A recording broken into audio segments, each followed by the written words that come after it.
Arnaud Millet, bonjour. Bonjour. Vous nous avez appelé, qu'est-ce qui vous arrive? Oui, tout à fait, parce que c'est pour vous expliquer un petit peu le quotidien des résidents du quartier de Vouillac-Grand-Champchenay. Sur Puy-Moyen donc? Sur Puy-Moyen, voilà, un quotidien rythmé par les nuisances sonores de la Cermat et toute son activité qui en découle. Alors la Cermat, c'est quoi? La Cermat, c'est une entreprise de location de coffrage industriel essentiellement. D'accord. Le quotidien, c'est ne pas pouvoir ouvrir ses fenêtres parce que sinon on est dérangé par le Karcher de haute pression. C'est l'été, ne pas dormir les fenêtres ouvertes parce qu'on est sûr d'être réveillé à 7 h du matin. Ne pas pouvoir manger sur sa terrasse à midi parce qu'il n'y a pas toujours de pause méridienne. Des enfants qui ne peuvent pas faire la sieste correctement sans être dérangés parce que tout d'un coup il y a des nuisances. Que ce soit Karcher haute pression, que ce soit klaxon qui est l'alarme des grues en cas de surcharge. Et puis il y a aussi d'autres nuisances, beaucoup de passages de poids lourds. Ça peut être aussi des nuisances olfactives.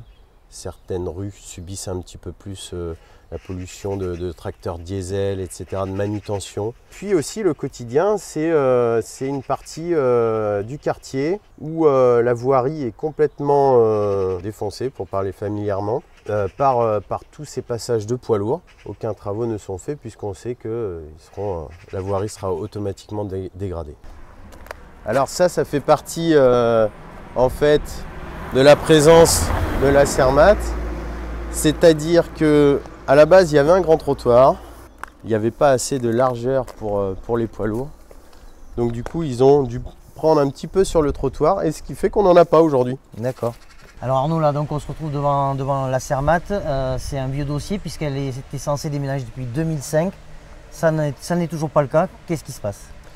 Tout à fait, 2005, des promesses de déménagement sur la zone de Nersac qui ont été avortées. Aujourd'hui, on nous promet à nouveau un déménagement sur la zone de Mornac. Aux dernières réunions de conciliation avec l'entreprise, il est hors de question que l'entreprise déménage.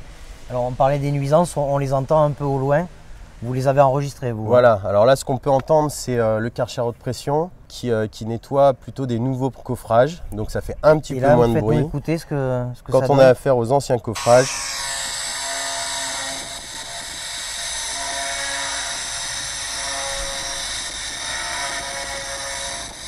Donc là on est à combien en décibels? Alors une entreprise experte d'ECRA était venue mesurer en 2009 déjà à l'époque. On est sur une émergence suivant les plages de fréquence de plus 15 décibels à plus 40 décibels, sachant que le tapage diurne commence à plus 5 décibels. Et donc avec votre association, vous êtes allé à la rencontre de la directrice de cette usine. Oui. Elle vous dit quoi? Elle nous dit qu'elle n'a pas l'intention de déménager, qu'elle veut bien déclencher une étude acoustique aussi de son côté, mais l'étude acoustique on la connaît, on sait ce que ça donne. Je dirais même que c'est pire qu'en 2009 puisque les Karcher aujourd'hui sont de plus en plus puissants.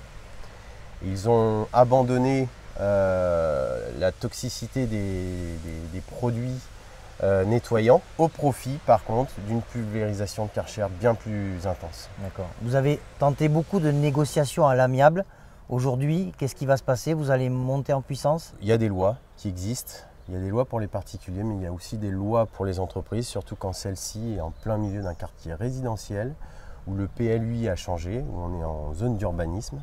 Notre grande inquiétude, c'est ces fameux déménagements. Donc Madame Antoine a dit de toute façon qu'elle ne comptait pas déménager, bien que Grand Angoulême nous dit que c'est en cours. On a du mal à le croire, sachant qu'il y a eu une extension récente des bureaux de l'entreprise. Et la mairie de Puy-Moyen vous dit quoi? Que ce n'est plus de son ressort, que maintenant c'est à la communauté de communes, donc le Grand Angoulême.